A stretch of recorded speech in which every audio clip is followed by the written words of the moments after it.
क्या हो अगर आपको एक दिन एक जादुई पेंसिल मिल जाए जिससे आप जो भी ड्रॉ करो वो सच में आपके सामने आ जाए।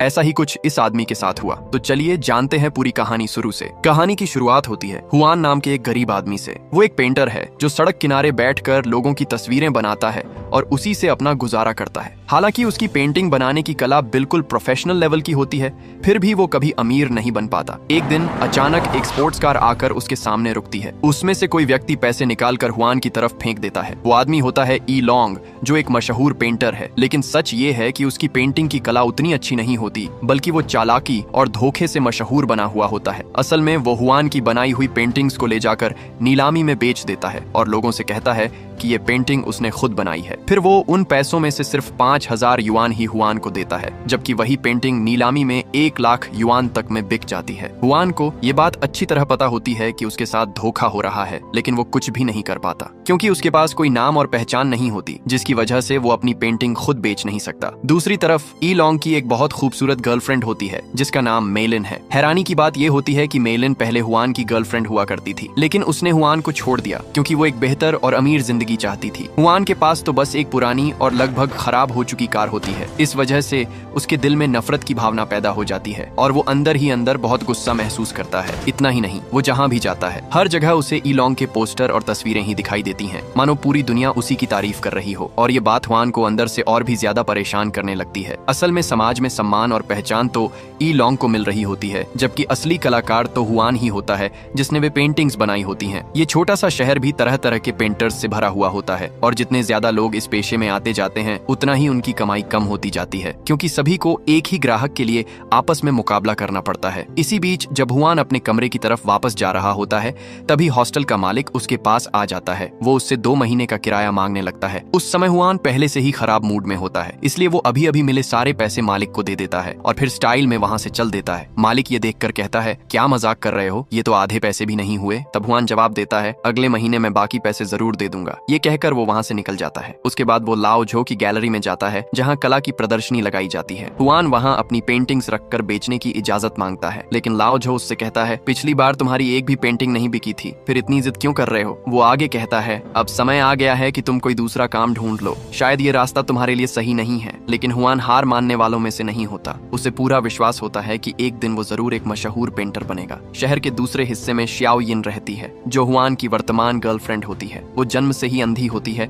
अपना गुजारा करने के लिए वो एक छोटे से हेयर सैलून में मसाज करने का काम करती है। हर दिन वहां आने वाले कई पुरुष ग्राहक उसे परेशान करते हैं और गलत हरकतें करने की कोशिश करते हैं, लेकिन पैसे कमाने की मजबूरी की वजह से वो सब कुछ चुपचाप सहती रहती है। एक दिन अचानक हुआन वहां पहुंच जाता है और उन लोगों को डांटने लगता है, लेकिन उन लोगों को उसका ये व्यवहार बिल्कुल पसंद नहीं आता। वे उसे सबक सिखाने के लिए बुरी तरह पीटना शुरू कर देते हैं। हुआन की इतनी पिटाई होती है कि उसका चेहरा पूरी तरह सूज जाता है। उस समय उसके साथ खड़ी रहने वाली बस श्याओ यिन ही होती है, जो उसे लगातार हिम्मत देती रहती है। हालांकि श्याओ यिन ने कभी अपनी आंखों से हुआन का चेहरा नहीं देखा होता, फिर भी दोनों एक दूसरे से सच्चा प्यार करते हैं और एक दूसरे की कमियों को नजरअंदाज कर देते हैं। श्याओ यिन को पूरा विश्वास होता है कि एक दिन हुआन जरूर एक मशहूर पेंटर बनेगा, लेकिन जैसे ही दोनों के बीच थोड़ा रोमांटिक पल आता है, उसी समय अचानक उनका मूड खराब हो जाता है, क्योंकि वहां आ जाता है अमेंग, जो हुआन का सबसे अच्छा दोस्त होता है। अमेंग को उसके माता पिता ने घर से निकाल दिया था क्योंकि उसका सपना भी एक पेंटर बनने का था और वो अपने परिवार के बिजनेस को संभालना नहीं चाहता था। इसी वजह से उसे घर छोड़ना पड़ा। इसके बाद दोनों दोस्त छत पर बैठकर आपस में बातें करने लगते हैं। अमेंग एक टिकटॉक स्टार लड़की पर पूरी तरह फिदा होता है। वो लड़की बहुत ही खूबसूरत और स्टाइलिश होती है। अमेंग तो उसे खुश करने के लिए लगातार गिफ्ट भेजता रहता है, यहाँ तक कि वो लगभग अपना सारा पैसा भी खर्च कर देता है। उसे उम्मीद होती है कि शायद किसी दिन वो लड़की उसकी गर्लफ्रेंड बन जाएगी। ये सुनकर हुआन उसे समझाने की कोशिश करता है। वो कहता है कि तू बेकार में अपनी भावनाएं और पैसा दोनों बर्बाद कर रहा है। ऐसे लोग हमारे जैसे साधारण लोगों की तरफ कभी ध्यान नहीं देते। लेकिन अमेंग तुरंत पलटकर जवाब देता है। वो कहता है, ये बिल्कुल उसी तरह है जैसे तू पेंटर बनने का सपना देख रहा है। ये सपना भी कभी पूरा नहीं होने वाला, फिर तू इतनी जिद क्यों कर रहा है। ये बात सुनकर हुआन पूरी तरह चुप हो जाता है। उसके बाद दोनों दोस्त पूरी रात साथ बैठकर शराब पीते रहते हैं। आखिरकार नशे में ही दोनों वहीं सो जाते हैं। तभी अचानक हुआन की आंख खुल जाती है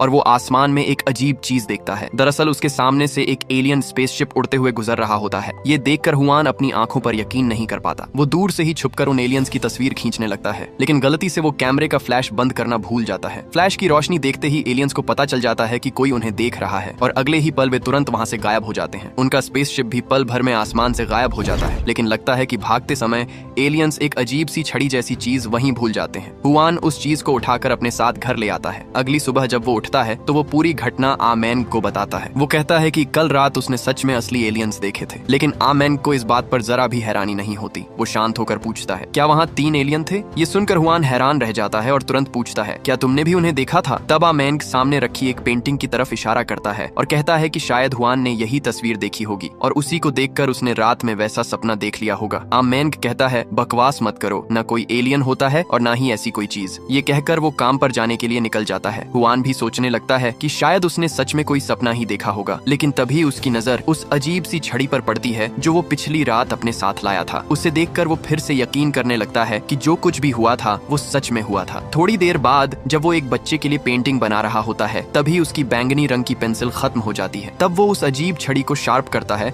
और उसे पेंसिल की तरह इस्तेमाल करके एक गोल सर्कल बनाता है। अजीब बात ये होती है कि वो छड़ी सच में बैंगनी रंग की तरह लिखने लगती है, लेकिन कुछ ही सेकंड बाद वो बनाया हुआ सर्कल अचानक एक असली पत्थर में बदल जाता है। ये देखकर हुआन पूरी तरह हैरान रह जाता है। वो तुरंत एक और चीज बनाने की कोशिश करता है। इस बार वो एक सेब की तस्वीर बनाता है और कुछ ही पल बाद उसकी बनाई हुई तस्वीर से एक असली सेब बाहर आ जाता है। ये देखकर उसके दिमाग में एक खतरनाक आइडिया आता है। वो तुरंत भागते हुए घर पहुंचता है और अपने दोस्त आमेंग को सब कुछ बताता है, लेकिन आमेंग को अभी भी इस बात पर भरोसा नहीं होता। उसे लगता है कि ये सब पूरी तरह बेकार और बकवास बात है। तब हुआन एक कागज पर सोने की एक गोल्ड बार की तस्वीर बनाता है और आमेंग से कहता है कि ध्यान से देखते रहो, लेकिन काफी देर तक कुछ भी नहीं होता। ये देखकर आमेंग गुस्से में उस कागज को मरोड़कर खिड़की के बाहर फेंक देता है। तभी अचानक बाहर एक जोरदार आवाज आती है। जब वे बाहर देखते हैं तो पता चलता है कि हॉस्टल का मालिक खड़ा है और उसके पास सोने की असली ईंट गिरी हुई है जो उसी कागज से बनी थी, लेकिन वो सोना वापस नहीं करता। वो कहता है कि इसे मैं हट जाने के पैसे के तौर पर रख रहा हूँ। इसके बाद दोनों दोस्त एक बड़ा कागज लाते हैं। इस बार हुआन 10 किलो वजन की सोने की ईंट बनाता है और कुछ ही पल बाद वो सोने की ईंट सच में सामने आ जाती है। अब आमेंग को भी पूरा यकीन हो जाता है